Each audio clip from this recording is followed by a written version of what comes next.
আমার জীবনে আমি কিছু পেতে পারি।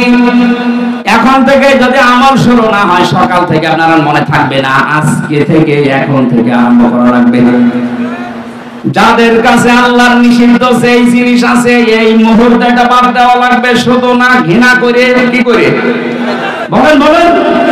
এই যে মোবাইল, এই মোবাইলে অনেক মানুষের এমন কিছু আছে যেটা নিজে নিজে দেখলে আনন্দ পায়, ভালো লাগে, মজা লাগে, আর অন্য কেউ দেখলে লজ্জা পায়। এক কথা বলছেন, এইটাই নিষিদ্ধ। সেটা যদি আপনার বান্ধবীর নাম্বার থাকে, ওইটাও নিষিদ্ধ। যারা পরকীয়া প্রেমের নাম্বার রেখেছেন, ওইটাও নিষিদ্ধ।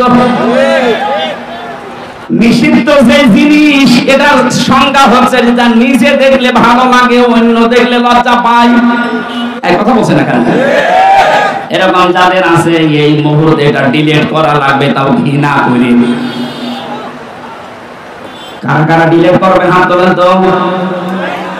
কি আছে দেখি, মোবাইল দেখুন। মোবাইল দেন, মোবাইল নেই মানে ক্যামেরা না।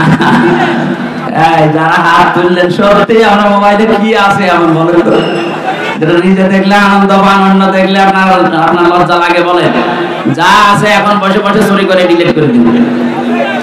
যাদের বিভিন্ন বান্ধবীর নাম্বার আছে, পরকীয়া প্রেম করেন, এই নাম্বারও এখন ডিলিট করে দেন, ব্লক করে দেন। জীবনে আর কল দিতে না পারে, দেখবেন। মুরব্বী মানুষ হাত তোলে, নাউজুবিল্লাহ। যুবক মানুষ একটা লাইন মান করলে মানুষ, মুরব্বী মানুষ কি লাইন করে না। আমি একটা উদাহরণ দিলাম মাত্র। তাকওয়া মানেও ভয়, খৌফ মানে ভয়। খৌফ আল্লাহ দেয়নি, দিয়েছেন তাকওয়া। তার মানে আল্লাহর নিষিদ্ধ কাজ আজকে থেকে যেটা যেখানে বাঁধবে, ওটা শুধু ছেড়ে দেবেন না, ঘৃণা করে ছেড়ে দেবেন ইনশাআল্লাহ।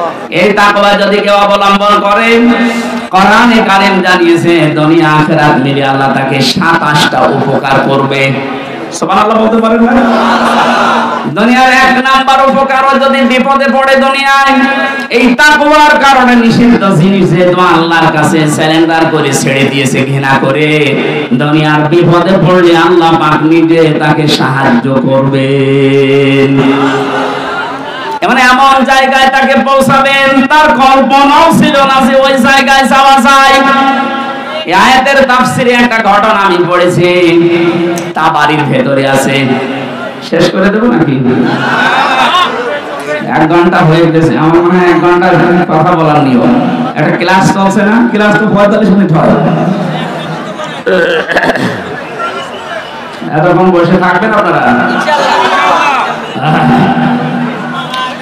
সুবহানাল্লাহ ওয়ালহামদুলিল্লাহ।